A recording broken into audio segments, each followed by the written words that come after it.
Biruniers, apakah kalian tahu dari 10 negara yang ada di Asia Tenggara, negara mana yang memiliki pendapatan per kapita paling tinggi? Nah, selain itu, negara mana yang memiliki penghasilan dari padi tertinggi?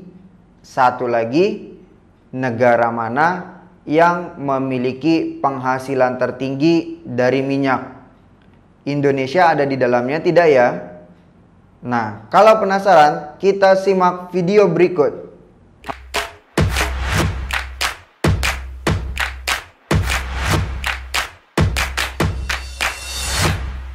Biruniers, kembali berjumpa bersama Kak Zikri dalam pembelajaran tematik. Masih di tema yang pertama, subtema yang kedua. Di subtema yang kedua ini, kita akan memasuki materi yang ketiga. Apa itu? Ya, materinya adalah tentang ASEAN atau Asia Tenggara. Kita akan membahas bagaimana keadaan ekonomi di negara-negara Asia Tenggara. Negara mana yang paling maju? Negara mana yang mendapatkan penghasilan per kapita paling tinggi? Ya. Dari 10 negara di Asia Tenggara, kakak akan bahas 5 negara yang pendapatan per kapitanya paling baik. Oke, kita masuk ke negara yang pertama, yaitu negara Indonesia. Indonesia menghasilkan produk-produk yang bisa diekspor ke luar negeri. Dari segi perkebunannya bisa menghasilkan teh, tapioka, karet, kopi, kelapa sawit, dan tembakau. Sedangkan dari segi perikanannya, Indonesia bisa menjual ke luar negeri, yaitu ikan tuna, lobster, udang. Produk-produk ini dijual ke luar negeri dengan harga yang cukup tinggi dan tentunya kualitas yang terjamin. Selain itu, Indonesia juga bisa mengekspor minyak dan gas bumi, ya, karena pertambangan minyak dan gas bumi di Indonesia cukup banyak. Selain itu ada tekstil dan produk-produk dari kayu, karena hutan-hutan di Indonesia masih lebat. Tapi perlu dicatat, ketika menghasilkan produk-produk dari kayu, kita juga harus menjaganya. Jangan asal tebang. Nah, selain dari sektor ekspor, ternyata ada satu sektor lagi yang mendapatkan atau yang dapat menghasilkan devisa tinggi, yaitu sektor pariwisata.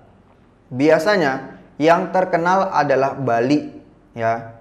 Turis-turis asing datang ke Bali dan menghabiskan waktunya, menghabiskan uangnya di sana.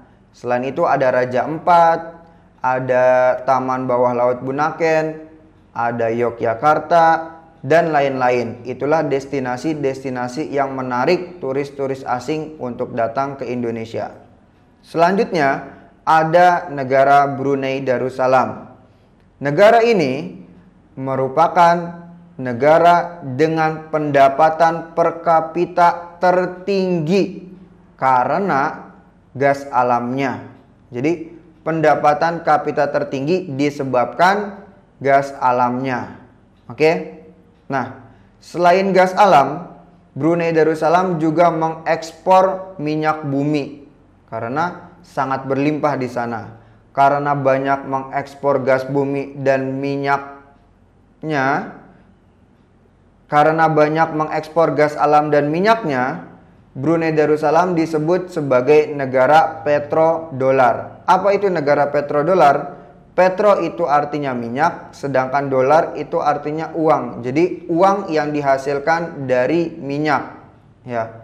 Karena saking banyaknya tambang minyak di Brunei Darussalam. Negara yang ketiga yaitu Malaysia. Kegiatan utama pendudukan Malaysia adalah di bidang pertanian, pertambangan, dan perindustrian. Yang dihasilkan oleh penduduk Malaysia itu dari produk kayu, minyak sawit, karet, tekstil, sepatu, dan bahan-bahan kimia yang diperdagangkan di dunia internasional. Banyak juga ya yang diekspor ke luar negeri dari Malaysia. Selain itu, Malaysia juga dapat menghasilkan biji timah terbesar di dunia. Wow, terbesar di dunia dalam menghasilkan biji timah. Itulah Malaysia. Yang selanjutnya adalah Singapura, negara kecil yang ada di Asia Tenggara. Jangan lihat kecilnya. Nah, Singapura itu merupakan negara paling maju di kawasan ASEAN. Kenapa bisa disebut sebagai negara paling maju? Ternyata Singapura termasuk negara Asia Tenggara yang berpendapatan paling tinggi. Kok bisa negara kecil tapi mendapat pendapatan paling tinggi? Karena Singapura bergerak dalam sektor industri. Apa saja sektor industrinya? Itu bisa mengekspor mesin, alat transportasi, alat elektronik, dan barang-barang konsumsi lainnya. Itu yang menyebabkan Singapura menjadi negara yang mendapat pendapatan per kapita paling tinggi di ASEAN, mengalahkan 9 negara lainnya.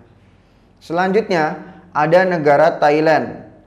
Thailand disebut sebagai lumbung padi di Asia Tenggara. Kenapa disebut sebagai lumbung padi di Asia Tenggara? Karena penghasilan beras di Thailand itu merupakan yang terbesar di Asia dan terbesar ketiga di dunia. Wow. Nah, oleh sebab itu negara Thailand disebut atau dijuluki sebagai lumbung padi di Asia Tenggara. Selain sebagai lumbung padi di Asia Tenggara, Thailand juga disebut sebagai negara gajah putih. Kenapa? Ini cerita sejarah. Pada zaman dahulu, raja-raja di Thailand itu mengumpulkan gajah-gajah putih. Tapi bukan gajah yang berwarna putih, namun gajah yang memiliki kulit sama seperti gajah biasanya. Yang membedakan adalah ketika dia terkena air, itu kulitnya akan berubah. Nah, semakin banyak raja yang memiliki gajah putih, berarti kekuasaannya akan semakin luas. Selain itu, Thailand juga dijuluki sebagai negara 1000 pagoda. Kenapa? Karena pagoda di Thailand jumlahnya sangat banyak. Selain sebagai tempat ibadah umat Buddha, pagoda juga dijadikan sebagai tempat pariwisata, sehingga banyak turis-turis asing yang mengunjunginya untuk mengetahui sejarah-sejarahnya, untuk menikmati keindahannya, dan untuk berfoto-foto ria. Oke. Itulah keadaan-keadaan ekonomi yang ada di negara ASEAN. 5 negara ASEAN dengan pendapatan ekonominya yang paling baik. Sampai di sini kakak akhiri. Biruni, our care is yours.